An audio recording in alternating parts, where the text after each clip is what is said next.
하나님의 말씀을 나누는 시간을 같이 갖도록 하겠습니다. 그동안 저의 설교가 유튜브에 이렇게 저장되어 있습니다. 계속해서 예수 그리스도의 행적을 우리가 같이 하고 있죠. 그래서 26번째 많이 왔습니다. 그래서 지금 우리는 공생의 2년, 예수님께서 공생의 3년 동안 이 세상에 계셔서 우리를 가르치셨는데 공생의 두 번째 해 후반부로 지금 가고 있는 것입니다. 그래서 공생의 2년째는 무엇입니까? 예수님께서 예루살렘 가는 걸로 항상 시작하시죠. 공생의 1년 때는 예루살렘 가셔서 성전 청결하셨고, 2년 시작하실 때는 베데스다 못의 병자를 고쳐주시고, 그 다음에 베다니에 가서 향료를 받으시고 베다니 마리아한테, 그 다음에 갈릴리로 가셔서 갈릴리 사역을 하시는데 그때 이제 안식일에 대해서 말씀하시고, 또 12사도를 세우시고, 산상수훈, 산에 올라가셔서 고담준론으로 가리키시고, 그 다음에 다시 내려오셔서 정상적인 삶을 회복해 주시는 것을 하십니다. 그래서 여러 가지 병을 고쳐주시고 죽은 자를 살려주시고 그런 이적을 베푸시죠. 그리고 어느 날, 그 다음에 2차 갈릴리 순회 전도를 하시는 중에 어느 날 그 비유로 많은 천국의 비밀을 가르쳐 주십니다. 그렇게 하고 나서 그 건너편, 갈릴리 호수 건너편으로 건너가시는 광경이 나옵니다. 그래서 보면은 오늘은 바람과 바다도 순종한다라는 제목으로 하는데요. 마가복음을 본문 텍스트로 오늘 하겠습니다. 마태복음, 누가복음에도 역시 같은 에피소드가 등장을 하고 있습니다. 그런데 마가복음이 지금 이 비유로 말씀하시면서 그 다음에 전개되는 과정이, 마가복음이 가장 매끄럽게 지금 진행이 되고 있는 겁니다. 행적을 따라갈 때예요. 그래서 마가복음을 채택을 한 겁니다. 그래서 바람과 바다도 순종한다 라는 이 본문 구절을 여러분들이 지금 잠깐 이 유튜브 화면을 보시는 분들은 잠깐 정지하시고 요거 짧으니까 본문을 한번 읽으시기를 바랍니다. 그러면 그냥 저는 계속해서 진행을 하도록 하겠습니다. 이 본문 내용은 무엇입니까?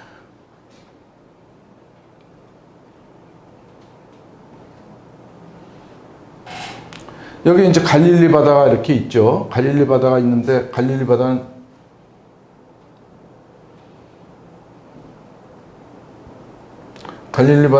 이렇게 생겼죠. 그래서 여기 가버나움입니다. 가버나움에서 이제 그 뒤에서 산상 설교를 하시고 내려오셔서 가버나움에서 이제 여러 가지 병자들을 고쳐주시고, 그 다음에 2차 갈릴리 순회 전도를 이렇게 좀 다니시고, 나인성에도 가셨더랬죠. 나인성의 과부도 고쳐주시고, 또 이렇게 가버나움으로 오시고, 집에 계시다가 나와서 여기 이제 군중들이 많이 몰려 있었습니다. 여기 군중들이 이렇게 해변에 이렇게 많이 있으니까 예수님께서는 여기서 조금 거리를 띄우시고, 여기서 배에서 이렇게 배 위에서 이 해변에 앉아 있는 사람들을 향해서 여러 가지 비유로 말씀을 하셨죠.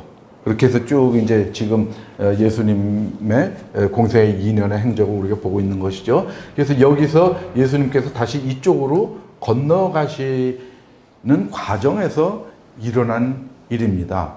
그런데 여기서 예수님께서 이렇게 이제 사람들, 군중들한테 비유로 말씀하실 때는 여기가 잔잔했겠죠. 그래서 이제 저녁 무렵에 이쪽으로 이제 여기 가다라 지방인데, 마태복음에는 가다라라고 나오고 마가복음, 누가복음에는 거라사인의 지방이라고 그러죠. 그래서 여기는 데가볼리 지역입니다. 데카폴리스, 그러니까 헬라 사람들이 세운 10개의 도시들이 있는 지방이죠. 그래서 보면은 예수님의 행적 중에서, 물론 다음 시간에 할 거지만요, 지금 글로 가는 과정이니까 말씀드리는데, 그게 최초의 이방 지역에 대한 전도입니다. 계속 예루살렘과 갈릴리 지역을 중심으로 이제 예수님께서 전도 여행을 하셨는데, 이쪽은 여기 이 지도에 나온 데카폴리스죠. 여기 가다라 이렇게 나오지 않습니까? 가다라 지방이 이렇게 나오는데 이쪽으로 가시는 과정이었습니다. 그런데 여기는 말씀하실 때는, 배에서 말씀하실 때는 배가 잔잔했으니까 그게 가능했겠죠. 근데 이쪽으로 올 때에 굉장히 광풍이 일어나기 시작했습니다. 여기 갈릴리 호수는 밤에 광풍이 자주 일어나는 곳입니다. 왜 그러냐면 여기 이쪽 지형은 협곡입니다. 그죠? 협곡입니다. 아주 깊은 골짜기에 이렇게 큰 호수가 있는 것이죠. 그러니까 여기 바람이 굉장히 셀 겁니다. 골짜기로 몰려드는 바람. 그런 게 셀 게 아닙니까? 보면은 여기 조그만한 호수가 후레 호수인데, 여기는 후레 호수라고 합니다. 갈릴리죠. 근데 갈릴리 호수인데 여기서 여기까지 불과 10km밖에 안 됩니다.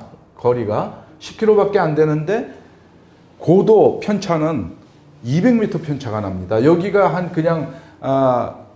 2m 정도 되는 거고요. 해발 고도 2m 정도 되는 거고, 플러스 2m 정도 되는 거고요. 여기는 무려 마이너스 208m입니다. 그러니까 엄청난 편차가 있는 거죠. 210m 차이가 납니다. 10km, 불과 10km 떨어진 곳에. 그러니까 막 굉장히 물살도 빠른 곳이죠. 빠른 물살이 와가지고, 여기 헬문산은 엄청난 백두산 같은 높이죠. 이쪽 수원지에서 발원해가지고 엄청나게 빠른 그런 이제 속도를 가지고 물이 내려오다가 여기 이제 갈릴리 호수에 이렇게 머물게 되는데, 그 빠른 물살들도 들어오지, 바람도 불지. 그래서 이게 밤이 되면은 굉장히 바람이 세고 폭풍이 자주 일어나던, 늘은 아니지만 자주 일어나는 그런 곳이었습니다. 그래서 보면은 건너가실 때, 배로 건너가실 때 고요한 호수에서, 여기는 다 바다라고 나왔는데 사실은 호수죠. 여기가 갈릴리 호수입니다. 근데 광풍을 만났습니다. 배가 이제 광풍을 만났는데 뭐냐면 어떤 상황이죠? 예수님은 요 배 뒤에서 주무시고 계셨죠. 막 광풍이 몰아쳐서 물이 막 들어오고 그러는데 제자들은 두려워 떨고 있는데 예수님은 주무시고 계셨습니다. 한가로이. 그러니까 제자들이 깨웠죠. 우리 좀 살려달라고. 그러니까 예수님께서 믿음이 적은 자들아, 마태복음에서는 그렇게 이해하시고 마가복음에서는 왜 너희가 믿음이 없느냐 이렇게 책망을 하시고 바람을 꾸짖어서 잠잠케 하셨습니다. 그러고 나서 그러니까 제자들이 이가 누이기에 바람과 바다도 순종하는가? 이게 이제 본문 줄거리입니다. 그런데 이 본문을 보통 인용해서 말씀하시는 분들이 그냥 이 본문을 가볍게 이렇게 얘기를 하고 갑니다. 그냥 대강 뭐냐면 우리가 그런 거친 풍파를 만나더라도 예수님하고 함께 있으면, 예수님께서 우리를 도와주시면 우리가 그것을 다 헤쳐나갈 수 있다.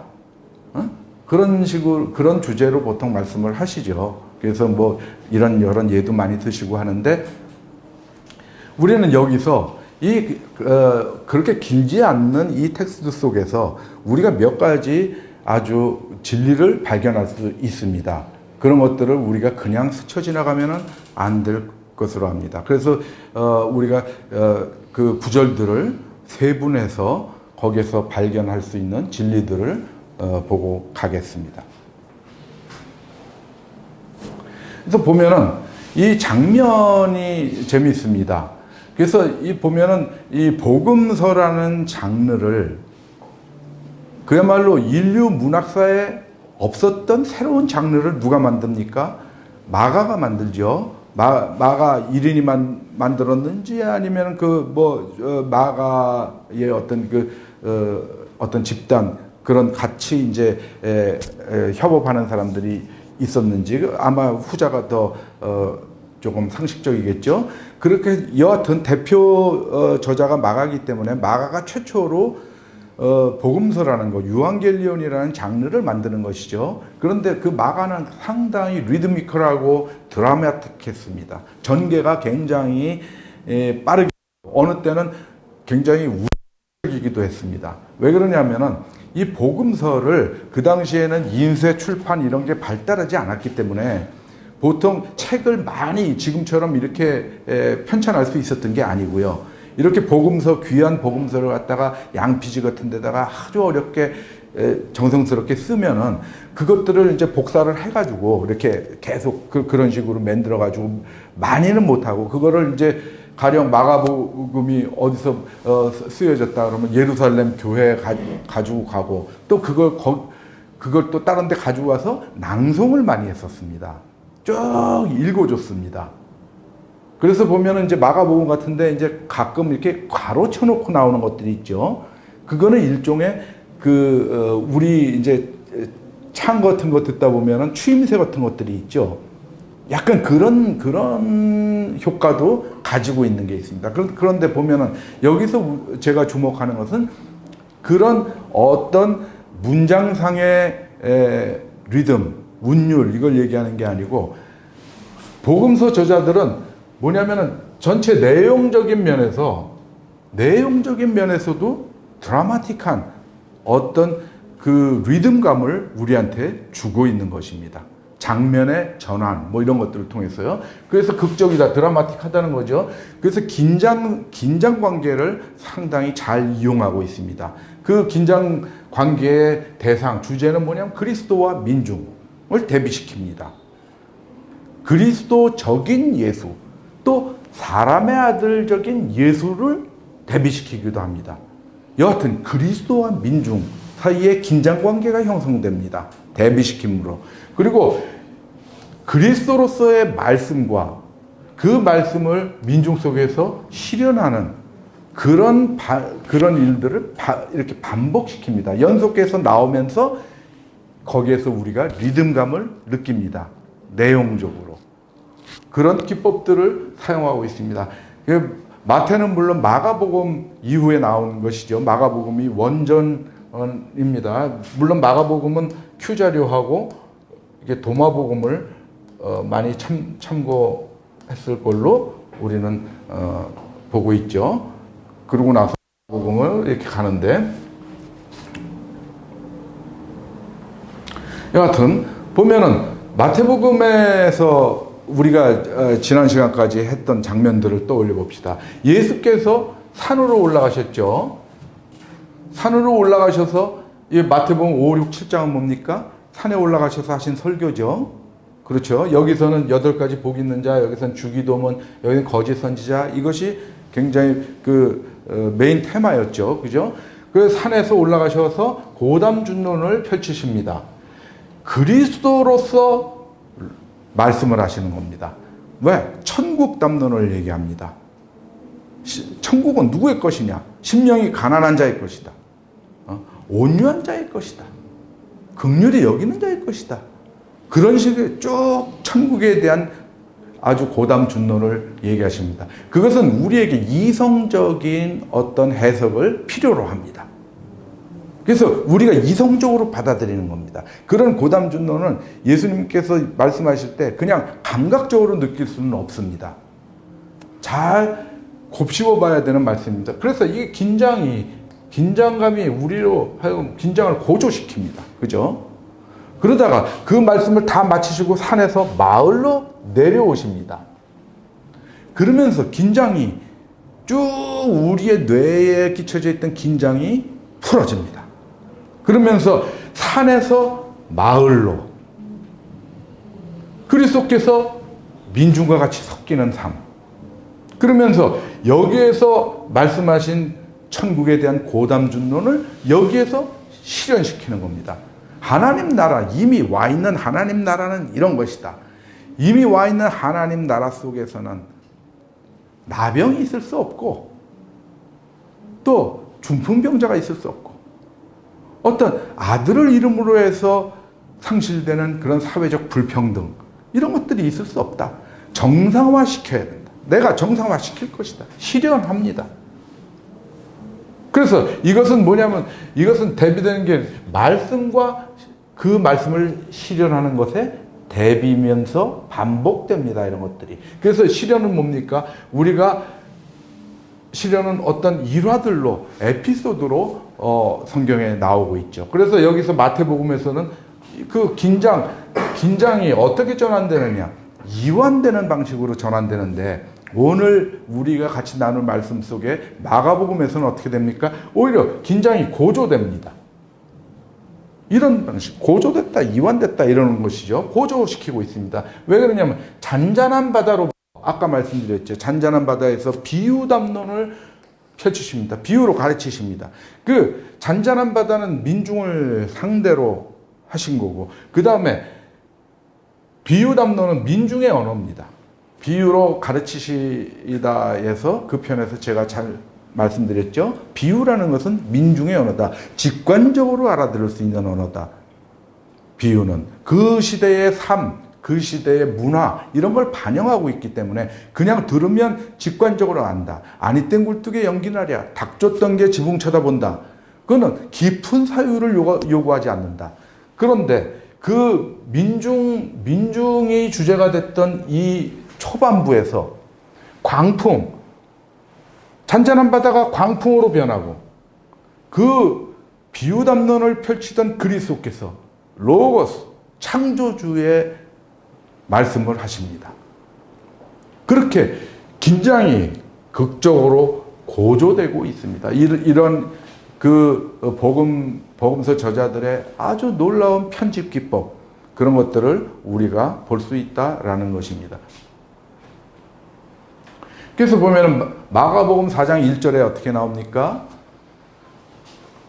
예수께서 바닷가에서 가르치시니 큰 무리가 모여들거든 예수께서 바다에 떠 있는 배에 올라 앉으시고 온 무리는 바닷가 육지에 있더라. 그 풍경을 여러분들이 상상할 수 있겠죠?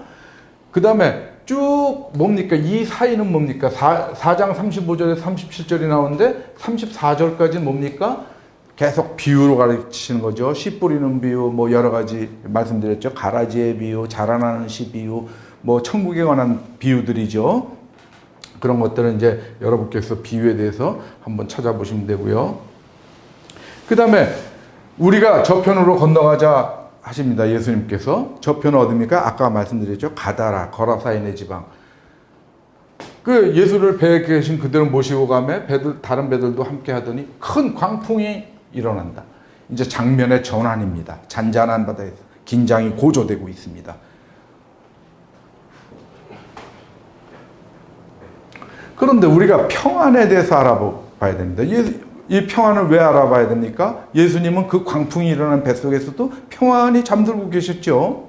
그래서 보면 예수께서는 고물에서 베개를 베고 주무셨다. 고물은 배끝이라는 뜻입니다. 그 배끝 부분에서 베개를 베고 주무시는데 제자들은 어떻게 합니까? 우리가 죽게 된 것을 돌보지 아니하시나이까.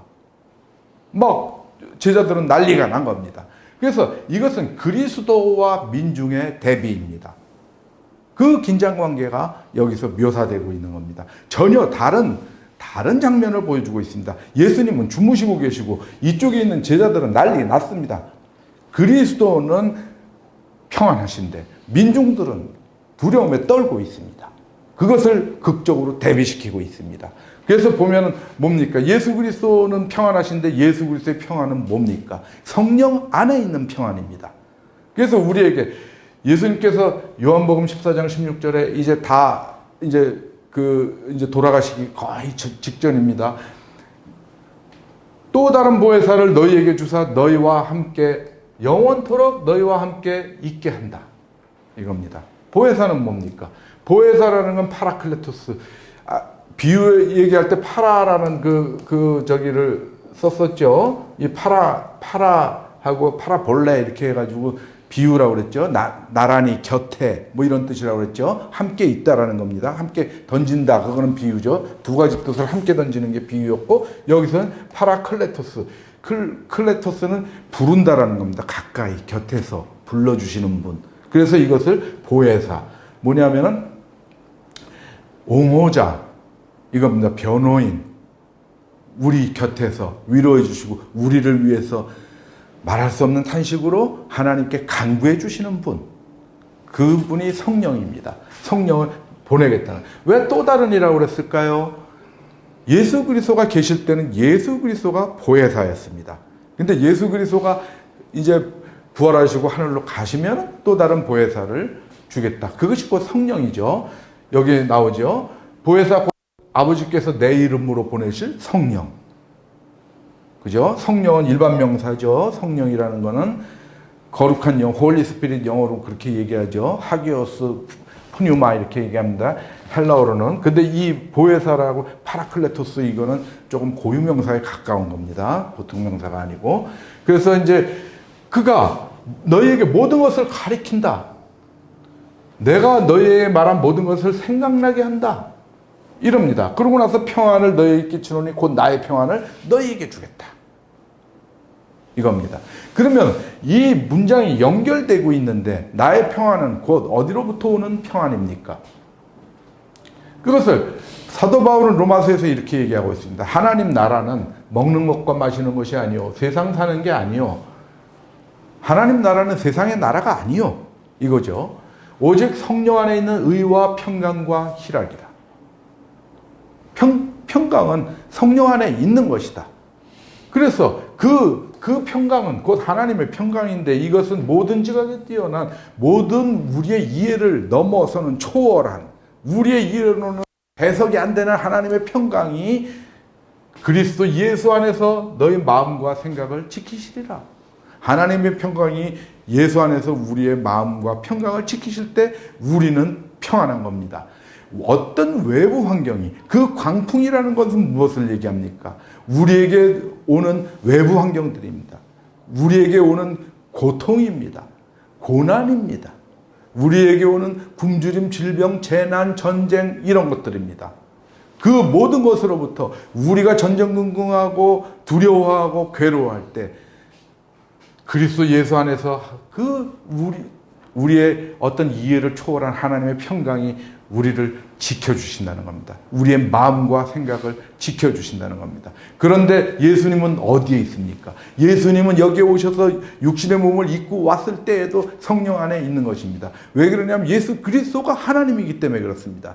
성령과 예수님이 하나 된 자체로 계셔 있기 때문에 어떤 환경이 와도 평안하셨던 것이고 민중들은 편안할 수가 없었던 것입니다.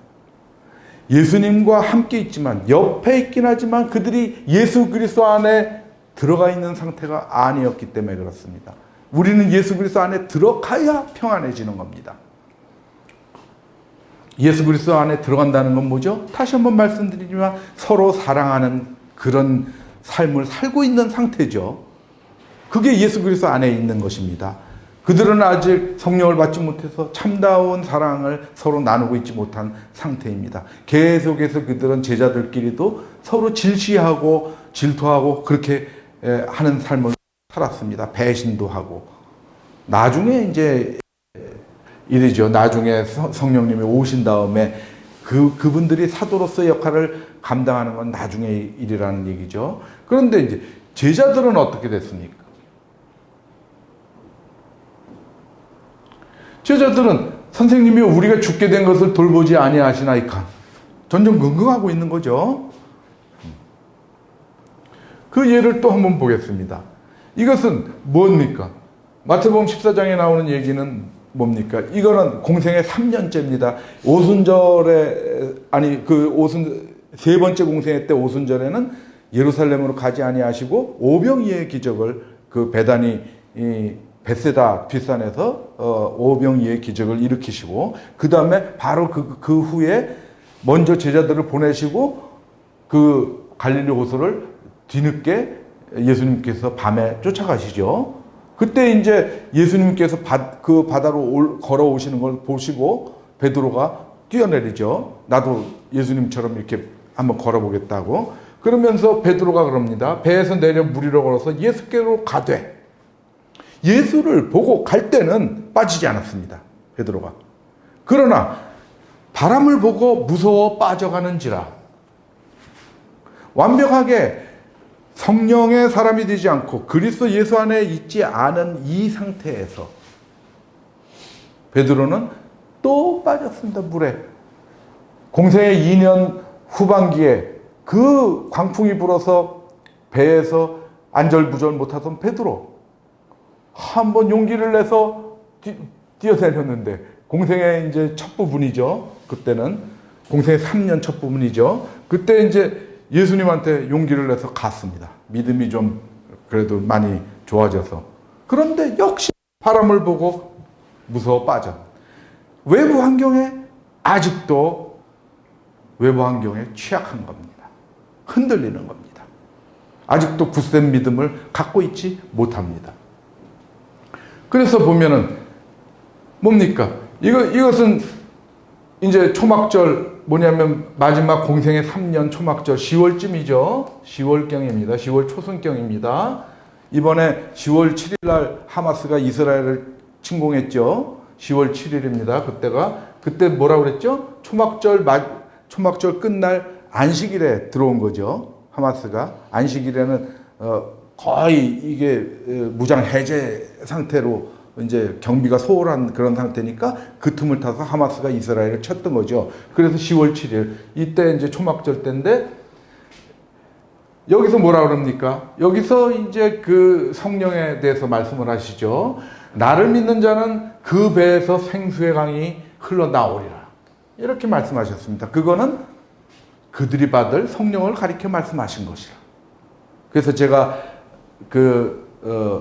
일용할 양식에서 말씀드렸죠. 일용할 양식이 뭡니까? 뭐냐면 요한복음 36장 35절에 나는 생명의 떡이니 내게로 오는 자는 결코 줄이지 아니할 터이요 나를 믿는 자는 영원히 목마르지 아니하리라. 이렇게 하시고 요한복음 6장 14절에는 뭐라고 그러십니까? 4장 14절입니다. 4장 14절에 먼저 얘기하신 것이죠. 내가 주는 물을 마시는 자는 영원히 목마르지 아니하리니, 목마르지 않는다는 걸 겹쳐서 말씀하시는 것이죠. 내가 주는 물은 그 속에서 영생하도록 솟아나는 샘물이 되리라. 그러니까 예수님께서 주신 물을 마시는 자는 그 속에서 영생하도록 솟아나는 샘물이 되니까, 그 샘물이 흘러나오면 뭐가 됩니까? 생수의 강이 흘러나온다라는 겁니다. 근데 그것이 성령이다라는 겁니다.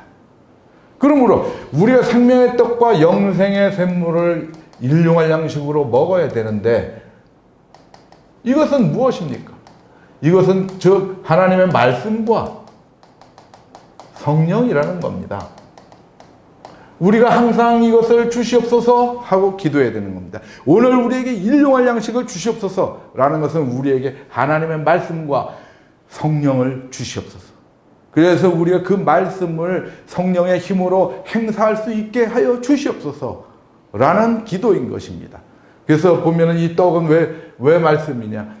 마태복음 4장 4절에 그렇게 나오죠. 사람이 떡으로만 살 것이 아니요 오직 하나님의 입으로부터 나오는 모든 말씀으로 살 것이니라. 떡과 말씀을 대비하고 있습니다. 떡은, 앞에 나오는 떡은 우리의 세상의 떡이요, 우리가 영생에 필요한 떡은 하나님의 말씀이다. 그것을 대비시켜 놓고 있는 것이죠. 그래서 여기서 예수님께서 나는 생명의 떡이다 이렇게 말씀하시는 겁니다. 그러나 오늘 이렇게 그것도 중요한 말씀이라 오늘 말씀을 하면서 지나갑니다. 그런데 중요한 것은 뭐냐면, 예수께서 아직 영광을 받지 않으셨으므로 성령이 아직 그들에게 계시지 아니하시더라. 아직 성령을 받지 못한 상태입니다. 그것이 지금 예수님의 행적을 따라가고 있는 민중입니다. 그 민중은 아직 성령을 받지 않았기 때문에 질투하고 싸우고 투기하고 또 도둑질하고 가룟 유다처럼 스승을 배반하고 스승을 놓고 도망가고 다 그럽니다. 성령을 받지 않은 상태입니다. 그런 민중이 계속해서 복음서에서는 그와 긴장 관계를 가지면서 대비되고 있는 것입니다. 그러나 이때 초막절 때 지나서 이제 4월달 되면 6월절이죠. 그 다음에 4월달, 6월절 되면 돌아가신 거고, 예수님께서 6월절에 돌아가셨고, 오순절에 되면은 뭡니까? 오순절 되면 50일 후죠. 한 6월달쯤 되겠죠. 6월경에. 뭐냐면 오순절에 성령이 임하시죠. 그들이 다 성령의 충만함을 받았다. 성령의 충만함을 받고 나서 그 이후에 별로 오래되지도 않았습니다. 거의 이제 아까 물에 빠진 때 베드로가 예수님을 보고 가다가 바람을 보고 무서워서 물에 빠진 때에 불과 한 1년 후입니다. 이때가. 그때가 뭡니까? 그때 6월절 때 비슷한 때죠. 그 베드로가 빠졌을 때가. 그러면 이때 오순절이면 뭡니까? 한 1년 조금 더 지난 그때입니다. 1년 한 2, 3개월. 그때밖에 안 되는데 이때 베드로는 어떻게 됩니까? 헤롯이 잡아내려고 하는 그 전날 밤에 헤롯이 누굽니까? 헤롯 아그리빠입니다. 아그리빠. 저기 그 예수님을 뭐 이렇게 신문하고 그러던 헤롯이 아니고 그 조카가 이제 새로 유대의 왕이 된 거죠. 아그리빠 1세가 헤롯 나중에 정리를 해드릴 겁니다. 헤롯 아그리빠 1세가 누구를 죽입니까? 사도 야고보를 죽이죠. 그래서 사도 야고보가 사도 중에서 제일 먼저 순교하는 분이고, 근데 군중들의 호응이 괜찮았죠. 예수쟁이를 잡아 죽인다 그러니까. 그래서 베드로까지 잡았습니다. 그래서 잡아 죽이려고 옥에 가둬놨는데 그 다음날 끌어내려고 그랬는데 전날 밤에 베드로는 어떤 상태입니까? 두 군인 틈에서 두 쇠사슬에 매여 있는데도 자고 있습니다. 광풍이 불어닥쳐서 배에 막 물이 들어올 때 예수님이 편안하게 배 뒷머리에서 주무시던 것과 똑같이 그 다음날 죽게 생겼는데 베드로가 쇠사슬에 매여서도 편안하게 자고 있는 겁니다. 왜? 이때 베드로는 성령 안에 있는 사람이 된 겁니다. 오직 성령 안에 있는 의와 평강과 희락이라. 성령을 받은 사람이므로, 그리스도 예수 안에 있으므로 내가 너에게 평안을 주노라. 예수 그리스도께서 주신 그 평안 안에 있으므로 외부 환경이 어떻더라도, 내가 감옥에 있을지라도, 내가 그 다음날 사형을 당할지라도 이렇게 오늘 편안하게 누워 자는 겁니다. 우리가 이해할 수 없는 하나님의 평강이 베드로의 마음과 생각을 지켜주시고 계시는 겁니다.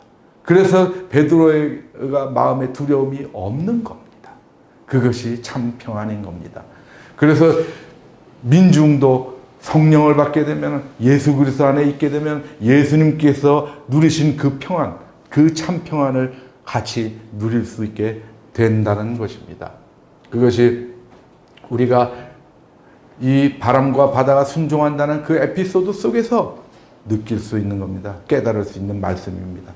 그 다음에 로고스. 로고스는 뭡니까? 창조 원리입니다. 창조 원리. 예수 그리스도의 말씀은 창조 원리고 예수 그리스도 자체가 창조의 원리입니다. 그래서 그야말로 창세기는 뭡니까? 태초에 말씀이 계시니라. 로고스입니다. 로고스. 로고스는 뭡니까? 이성이요 원리입니다. 이성, 원리 이런 것들이 로고스가 품고 있는 뜻입니다.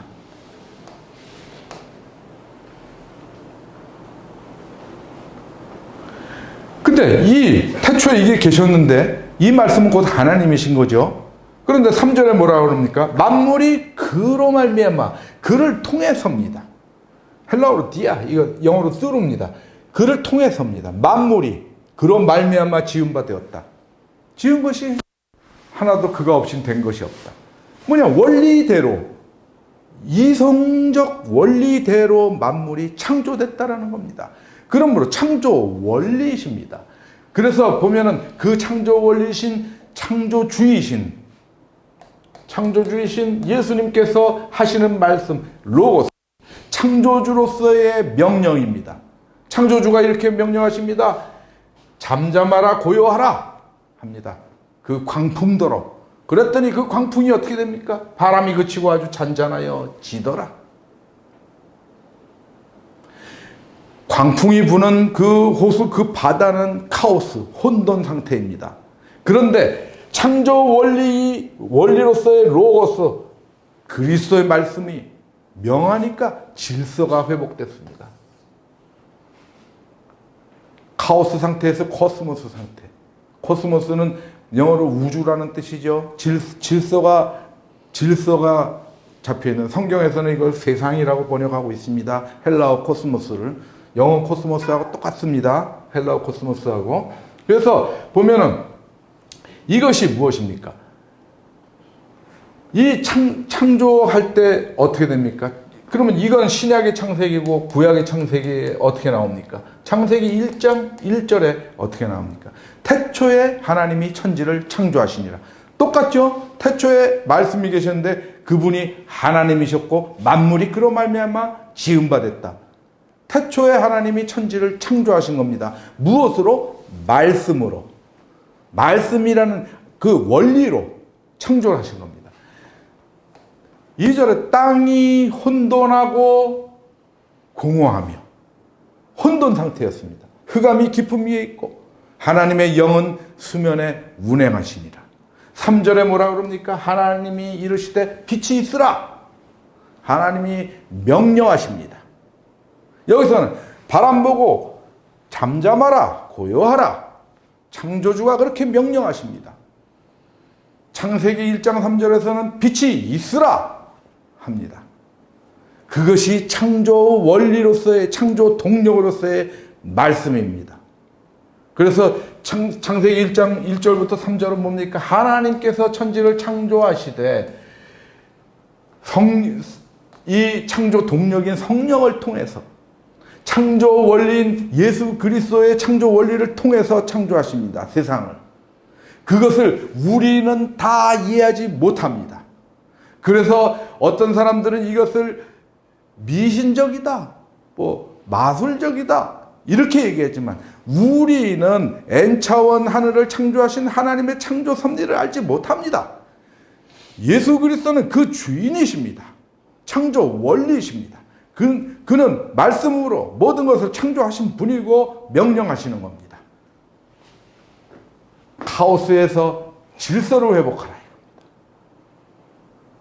그래서 보면 이게 성령으로 왜 창조 동력이라고 그러냐면 2절에 뭐라 그럽니까? 땅이 혼돈하고 공허하며 흑암이 깊음 위에 있고 하나님의 영은 수면에 운행하시니라. 운행한다라는 것을 뭐냐면 이게 히브리어로 라프인데 이것은 떨리다, 너풀거리다 이런 뜻입니다. 파동적인 움직임을 묘사하고 있죠. 하나님의 영이 수면에 운행하시는, 하나님의 영이 창조 동력으로 작동하고 있다는 것을 우리가 창세기 1장 2절에서 알 수가 있습니다. 그리고 우리가 요한복음에서 보면은 모든 그 원리를 통해서 창조됐다는 것을 알 수 있습니다. 구약의 창세기와 신약의 창세기를 비교하면 그렇게 됩니다. 그 창조주로서의 로고스가 여기 마가복음 오늘 본문에 드러나고 있는 것입니다. 이 장엄한 창조주의 명령이 드러나고 있는 것입니다. 그래서 이제 제자들에게 이게 잠잠해진 후에 계속 이 구절은 계속 이어져 가고 있는 겁니다. 요 이어져 가는 구절들을 합치면 그 본문 텍스트가 됩니다. 제자들에게 이르시되 어찌하여 이렇게 무서워하느냐? 너희가 어찌 믿음이 없느냐? 믿음이 부족하냐? 믿음에 대해서 잠깐 짚어보고 가겠습니다. 믿음이라는 것은 너네가 그러면 믿음을 항상 예수님께서 우리에게 거저 주시는 걸로만 생각하던 사람들은 왜 예수님 뻑하면 우리한테 믿음이 없냐? 믿음이 작으냐? 마태복음에서는 믿음이 작은 자들아 그러죠. 예? 우리한테 믿음을 주시면 될 거 아닙니까? 주지 않습니다. 믿음은 우리가 갖는 것입니다. 믿음은 능동적인 행위입니다. 다가가는 것입니다. 제가 그러지 않습니까? 모든 신앙생활은 능동적인 것이다. 은혜를 얻기 위해서도 은혜의 보좌 앞으로 가야 되는 것입니다. 우리가 긍휼함을 얻기 위해서는 우리가 먼저 긍휼함을 베풀어야 됩니다. 우리가 하나님한테 용서받으려면 우리가 먼저 용서해야 됩니다. 다 능동적인 우리의 행위의 결과로서 우리가 받는 축복들인 겁니다. 그래서 믿음 또한 마찬가지입니다. 우리는 선택하는 겁니다. 결정하는 겁니다. 우리가 무엇을 결정합니까? 내가 예수 그리스도의 말씀에 동의하고 그를 따르고 그 말씀에 순종할 것인가 하는 것을 선택하고 결정하는 겁니다. 그렇게 해서 나타나는 그 모든 행동은 믿음의 성장을 가져옵니다. 그런데 우리가 늘 습관적으로 가서 교회 가서 매일 똑같은 말 들어서 우리한테 쌓여 있는 것, 그것을 믿음이라고 생각하는 분들이 있습니다. 그래서 자기는 그것을 굳게 믿고 있습니다. 뭐 헌금에 대해서, 11조에 대해서, 교회에 대해서, 성전에 대해서 막 그런 것들, 모든 것들을 굳게 믿고 있습니다. 그것이 진리라고 믿고 있습니다. 그런데 그것은 뭡니까? 내가 지적 동의를 한 부분입니까? 내가 따져봤습니까? 이것이 옳을까 그럴까? 따져보고 내가 선택한 결과입니까? 아니지 않습니까? 계속 교회에서 목사님이 계속해서 주어지는 대로 주입의 결과 아닙니까? 그것은 세뇌된 것입니다. 수동적인 것입니다. 그것은 믿음이 아닙니다. 그래서 이것은 주입된 대로 맹종하는 것입니다. 그래서 잘못 인도하면 잘못된 길로 가는 겁니다. 능동적인 믿음을 갖고 자기가 선택하고 결정하는 신도는 누가 잘못된 길로 이끌더라도 그 잘못된 길로 딸려가지 않습니다. 맹종하지 않습니다. 판단합니다. 아, 그거 잘못된 길로 이끄는 거 아닙니까? 예수님께서는 이렇게 말씀하셨는데요? 라고 말씀할 수 있는 겁니다. 주체적 믿음의 결정자는. 그런데 세뇌된 자는 뭡니까? 굴복하는 겁니다. 그래서 고정관념 속에 사로잡혀 있습니다. 딱딱한 고정관념 속에 사로잡혀 있습니다. 이 사람들한테 얘기해서 이렇게 성장시키는 거 엄청나게 힘든 일입니다. 굉장히 힘든 일이라는 것을 저는 경험했습니다. 그러나 그 과정을 우리는 계속해서 가야 됩니다. 이 고정관념을 깨고 능동적인 믿음을 가지고 성장해가는 믿음, 그것을 우리는 추구해 나가야 됩니다. 그래서 보면 요한복음 1장 12절에 나오지 않습니까? 영접하는 자가 믿는 자다라는 겁니다. 영접하는 건 뭡니까? 자기가 받아들이는 겁니다. 그래서 그거에 해당하는 헬라어 람바는 못못을 취하다, 내가 못못을 잡다입니다. 잡히는 게 아니지 않습니까? 내가 잡는 것입니다. 능동적 행위를 얘기하고 있습니다. 그것이 믿음입니다. 그런데 그 믿음은 어디서부터 와요? 그리스도의 말씀으로부터 오는 겁니다. 그래서 우리의 믿음은 예수 그리스도의 말씀을 들음으로부터 오기 때문에 우리는 예수 그리스도의 말씀을 열심히 들어야 됩니다. 이것이 양식이기 때문에 그렇습니다. 이 양식을 날마다 먹고, 그래서 믿음이 성장되고 그 믿음이 성령으로 인해서 어떤 추동력을 갖게 되는 것, 그것입니다. 그것이 우리의 신앙생활입니다. 그래서 마지막으로 뭐라고 합니까?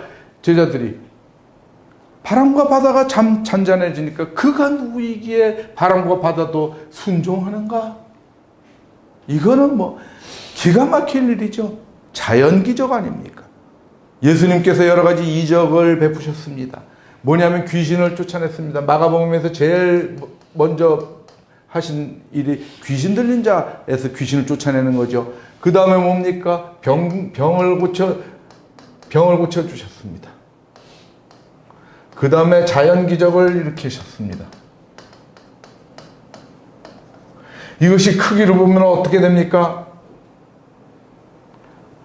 우리가 귀신 쫓아내는 건 잘 눈에 안 보이죠. 병 고치는 건 눈에 보입니다. 바람과 바다가 잔잔해진다는 것은 엄청난 겁니다. 그것은 창조주가 하는 일이죠. 그래서 엑소시즘에서부터 힐링, 이 단계는 점점 커져가는 겁니다. 점점 증폭돼가는 과정을 보고 있습니다. 마가복음에서. 우리는 그런 어떤 편집상의 리듬도 우리는 같이 보고 있는 것이죠. 그래서 그가 누구이기에 하고 묻습니다. 이것은 그리스도에 대한 제자들의 몰이해를 얘기하고 있습니다. 이 예수 그리스도에 대한 제자들의 몰이해, 민중들의 몰이해가 끝까지 긴장관계를 유지하면서 예수님의 십자가에 달리실 때까지 지속됩니다. 그 긴장관계는 예수님께서 부활하셨을 때까지도 지속됩니다. 도마는 그 부활을 믿지 않았습니다. 막달라 마리아가 전했을 때 거기에 모여있던 사도들도 믿지 않았었습니다. 그런 예수 그리스도에 대한 몰이해, 민중들의 몰이해와 예수 그리스도의 안타까움이 계속해서 대비되면서 긴장감을 가지고 가고 있습니다. 그것이 예수 그리스도의 행적 중에 끊임없이 나타나고 있습니다. 여기에서 묻습니다. 그가 누구냐? 그런데 우리는 압니다. 우리는 이분들이 다 나중에 알게 됐으니까요. 이분들이 다 알게 돼서 우리한테 전해준 것이니까요. 거기 그 배에 누가 있었습니까? 사도 요한이 계시지 않았겠습니까? 사도 요한 또한 뭐라고 그랬겠습니까? 그가 누구이기에? 이렇게 얘기했겠죠. 그런데 그가 누구에게라고 물었던 사도 요한이 우리한테 이렇게 얘기합니다. 하나님의 아들이 이르러 우리에게 지각을 줘서 우리로 참된 자를 알게 하신 것과 우리가 그를 그가 누구인지 우리가 알게 됐다라는 겁니다. 그가 참된 자라는 걸 우리가 알게 됐다. 우리가 참된 그것과 또한 우리가 참된 자 곧 그 아들 예수 그리스도 안에 있는 것이니 그는 참 하나님이시요 영생이시라. 우리는 알게 됐다는 겁니다. 우리에게 지각을 주셨기 때문에 왜? 성령을 보내주셔서 성령이 어떻게 한다고요? 우리에게 모든 것을 가르치시고 모든 것을 생각나게 하시리라. 아까 그러지 않았습니까? 그래서 그런 보혜사께서 우리에게 주는 평안, 그 안에 있는 평안, 그것이 우리에게 참 평안이라고 제가 방금 전에 말씀드렸죠. 그래서 보면은 그러면 이것을 어떤 방식으로 알게 하십니까? 성령님께서 알게 하십니다. 그것이 요한일서에서 사도 요한이 계속해서 얘기하는 겁니다. 먼저 얘기했죠. 요한일서 3장 24절에 그의 계명을 지키는 자는 주 안에 거하고 주는 그 안에 거하시나니 주께서 우리 안에 거하시는 것을 그가 주신 성령으로 말미암아 우리가 안다. 이렇게 말씀하고 있습니다. 그의 계명을 지키는 자는 주 안에 거한다는 겁니다. 근데 그것을 어떻게 알게 되느냐? 우리에게 주신 성령으로 말미암아 우리가 안다라는 겁니다. 그러면 그 계명은 무엇입니까? 바로 전절에서 얘기하고 있죠. 그의 계명은 이것이니 그 아들 예수 그리스도의 이름을 믿고 그가 우리에게 주신 계명대로 서로 사랑할 것이니라. 서로 사랑하면 그게 계명이니까 그 계명을 지켜야 되는데 그 계명을 지키면 예수 그리스도 안에 있게 된다. 근데 그것을 어떻게 우리가 아느냐? 성령으로 말미암아 안다. 이것입니다. 그래서 우리가 오늘 바람과 바다도 순종한다는 그 짤막한 텍스트 속에서 결국은 우리가 어떤 삶을 살아야 되느냐? 외부 환경에 흔들리고 두려워하는 삶을 살아야 되느냐? 우리가 오직 예수 그리스도를 의지하고 성령 안에 있는 삶, 그리스도 예수 안에 있는 삶을 살아야 할 것이냐? 그것을 우리는 다시 한번 생각하게 되는 시간을 가졌던 것입니다. 우리는 항상 서로 사랑하는 삶, 예수 그리스도 안에 있는 삶을 살도록 노력하고 하나님께 기도하도록 합시다. 오늘 말씀은 여기까지 전하도록 하겠습니다.